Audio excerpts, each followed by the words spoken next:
And as the COVID-19 pandemic paralyzes economies across the continent, technology is being called on to fill the holes caused by lockdowns and social distancing. This is dramatically accelerating the speed of digital adoption, and in the process is pushing Africa past the tipping point towards a fully digitalized economy. I'm being joined by Ted George, the founder and chief narrative officer of Clio's Advisory UK, to talk more about this.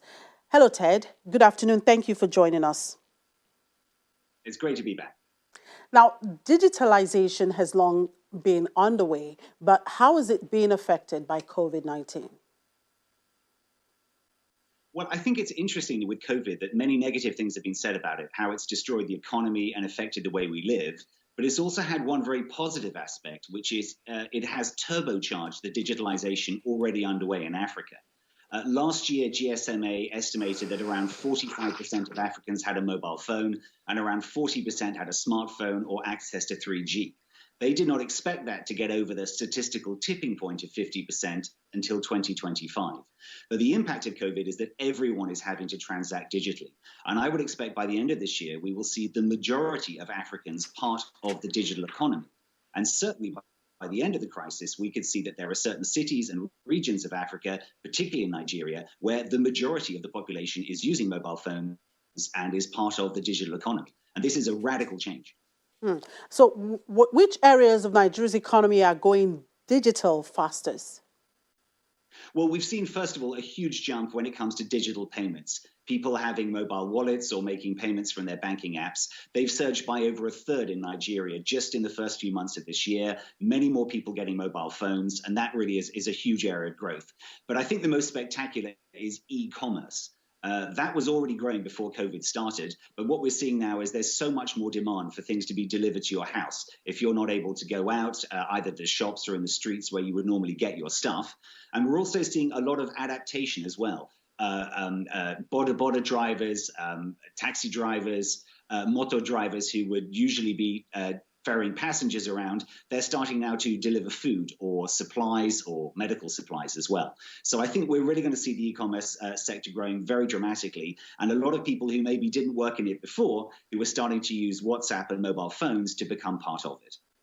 Now, mobile phones are now the way most people transact business, but how will the millions who live off-grid power their devices? Well, this is a huge problem because if you think of all the SMEs, I mean, almost every African is an SME. They have some business or something they're doing on the side. All business is transacted now by mobiles, particularly by WhatsApp groups and Facebook groups. But how do you power it? Over 600 million Africans do not have access to the grid, and a majority of them will never be connected to the grid. So the key here are alternatives, and this is where distributed power comes in very well, where someone buys an individual solar-powered unit. They repay it every day, a repayment roughly the same that they would have paid for kerosene and recharging their phone. And after, let's say, a year and a half or 2 years, they actually own the unit outright and they have free power.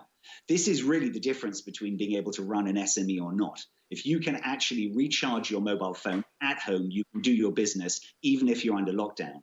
But if you have to go out, if you have to go to the nearest town, if you have to wait around while it's recharging, you not only lose a lot of business, but in fact, you expose yourself to more risk for an infection.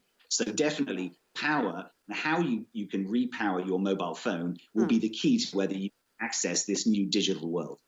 And which new technologies hold the most promise in post-COVID Africa?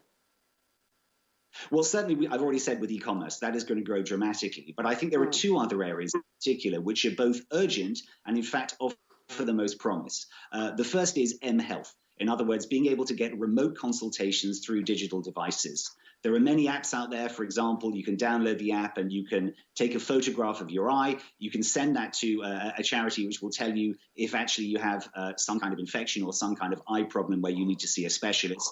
Similarly, there are very simple devices that can be attached to a mobile phone where you can take people's temperature or you can take their heartbeat and you can see if they've got cardio problems. So I think this idea of remote consultation, we're going to see that grow a lot of products in mHealth.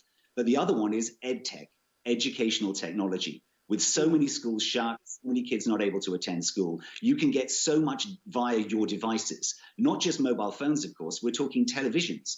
There are many unused channels. There's huge bandwidth available in televisions for delivering educational content. We've already seen that in Kenya. They have several dedicated channels for secondary school children, and I know they're piloting various things in Nigeria as well. So I think particularly mHealth Tech, not only are they the only means of delivering health and education at the moment, but they could, by the end of this crisis, become the principal means. Right. Thank you very much for your time, Ted. And enjoy the rest of the weekend. Right. Ted George is the founder and chief narrative officer at Clio's Advisory in the UK.